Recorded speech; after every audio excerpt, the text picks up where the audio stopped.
4 July 2024 আৰু আজি আমাৰ প্ৰথমটো টপিক হ'ল Assam Cabinet decision to hand over anomalies in Hydropower project probe to CBI. Now, in 2021-22, Comptroller and Auditor General said that certain Assam power projects were abandoned for failing to follow the policy requirements. আৰু ছয়টা প্ৰজেক্টৰ কথা discuss কৰা হৈছিলে এটা আছিলে বৰডিকৰাই এটা আছিলে দেচাং এটা ড্ৰোনপাৰা Pohumara Kolong Champawati okay now these projects were abandoned due to non-receipt of forest clearance or incapacity of the contractors. Aru to enhance accountability and transparency in the system, Government of Assam has recently handed over the probe to CBI. So, আমি এই এক্সাম্পলটো use কৰিব পাৰিম GS4 accountability ক্ষেত্ৰত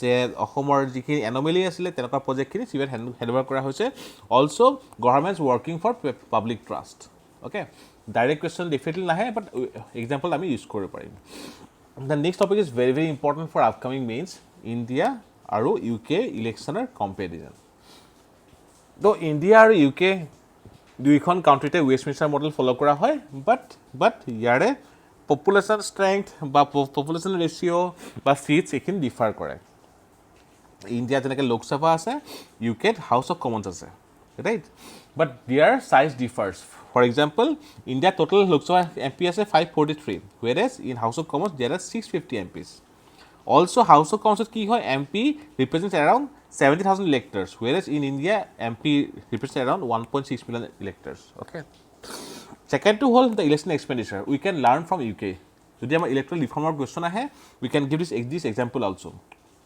in UK campaigning is much cheaper confined to door visits by candidates or agents and TV debates paid political advertising in TV and radio is not permitted whereas in India all these things are permitted also there is cap on election expenditure on both candidates and party in UK whereas in India it is only extended to the candidate so definitely we can bring in certain reforms based on UK also UK is the only country in the world where no identity proof is required no photo on the electoral rolls no marking of fingers there are no participants in the booth but India's for due to certain issues such as booth capture the booths are totally security guarded যদি আমি compare কৰোঁ constitutional framework UK unwritten ইণ্ডিয়াত written amendment process UK flexible হয় ইণ্ডিয়াৰ অকণ rigid হয় under article 368 separation of power generally UK adhere নকৰে because UKত কি আছে parliamentary sovereignty right whereas in India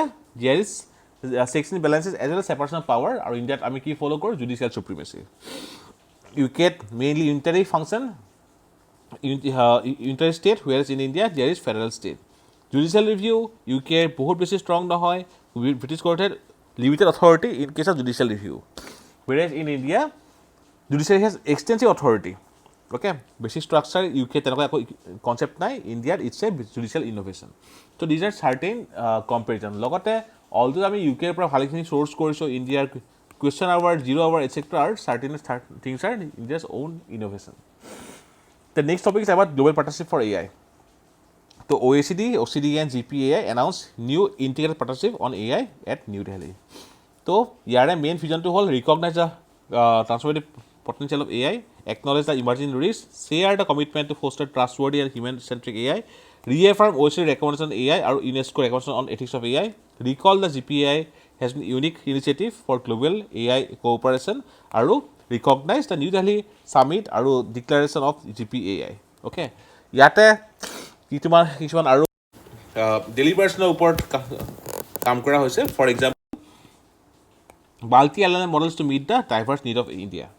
multi LLM কোনবোৰ হয় ডেল ৰাইট কসমছ 1 by Microsoft আৰু ইয়াৰ থ্ৰুদি কি কৰা হয় text generative image generative video' generative application okay আমি জুডিচিয়াৰীৰ কাৰণে ইউজ কৰিব পাৰোঁ গভৰ্ণেন্সৰ কাৰণে ইউজ কৰিব পাৰোঁ platformization, standardization, partner ecosystem, and multi-stakeholder, and weaving together the strength of India, its skill talent ecosystem. So, very important for GS3, GS2, and prelims, upcoming prelims. The next topic is about a planetary defense mission. It encompasses methods by which near-Earth objects on potential collision of course with Earth could be diverted.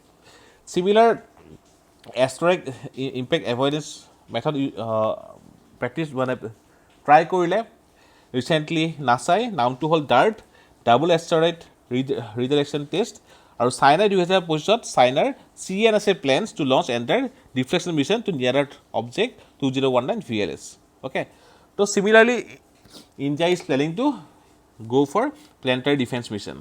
যদি ইণ্ডিয়াৰ কথা কওঁ India's journey observing Apophis 2004 Indian অবজাৰভেশ্যনে ইণ্ডিয়াৰ যিবিলাক observatory আছে they were able to see the object it is expected date on 13 April 2009 it will come to a distance around 30,000 kilometers from Earth but if there is any change in gravity it will have an impact in 2036 okay so Apophis is very important for prelims.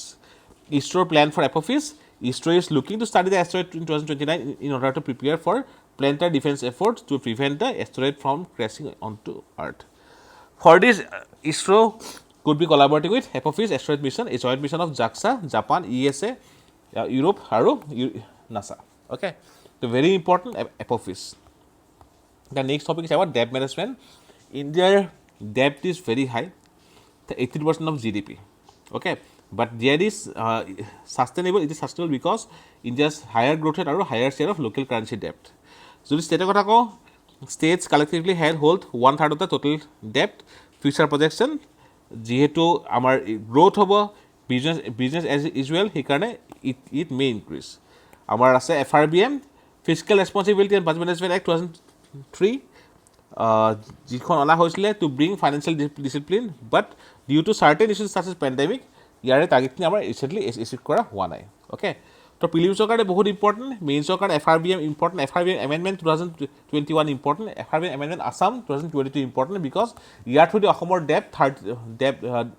Dep to GDP ratio' আমাৰ টাৰ্গেটটো অকণ higher ৰখা হৈছে next is about France election comparison of France with India তো electoral system কওঁ France uses 2 round system for legislative আৰু presidential election okay তো first ৰাউণ্ডত যদি কোনোবা কেণ্ডিডেট 50% ভোট পায় more than 50% he will be elected যদি নহয় ইলেক্টেড তেনেহ'লে in the second round between the top 2 candidates only ইয়াতে যোনে হায়েষ্ট ভোট পায় তেখেত ইলেক্টেড হয় ইণ্ডিয়াত first pass the post system for both Lok Sabha and legislative assembly okay যিমানে কেণ্ডিডেট নাথাকক উইনাৰ এজন থাকিব ইলেক্ট্ৰেল অভাৰচাইট ইণ্ডিয়াত বা election commission of India in France দিয়াৰ is constitutional council For political system in India there is a parliamentary system whereas in France there is a semi-presidential system where executive powers are shared between president and prime minister. So the presidential election India has indirect elections. Okay, electoral college constitutes of both houses of parliament, Lok Sabha, Rajya Sabha, and legislative assembly. Whereas in France there is 2-round system. First round if no candidate receives absolute majority, second round is held between the top 2 candidates. Voting and representation India first past the post system. To এজনে member যায় MLA or MP from one constituency, but in France there is a mix of proportional representation as well as a majority system. Very important for upcoming mains exam. Next is about National Indicator Framework for SDG. So recent report তাতে কোৱা হৈছে যে India will go for National Indicator Framework, okay, for SDG achievement. তো এইখিনি ক্ষেত্ৰত আমাৰ important হ'ব পভাৰ্টিৰ ক্ষেত্ৰত আমাৰ কি ইণ্ডিকেটৰ ইউজ কৰোঁ এটা আছিলে আমাৰ official poverty line is based on consumption expenditure survey are conducted every 5 years by NSSO.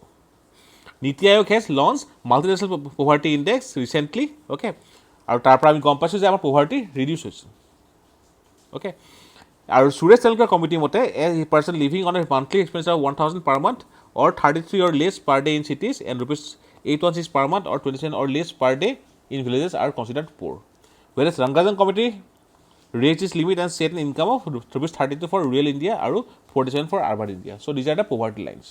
So we are definitely in future time there will be one national indicator framework for SDG and logote new dimension for poverty declaration.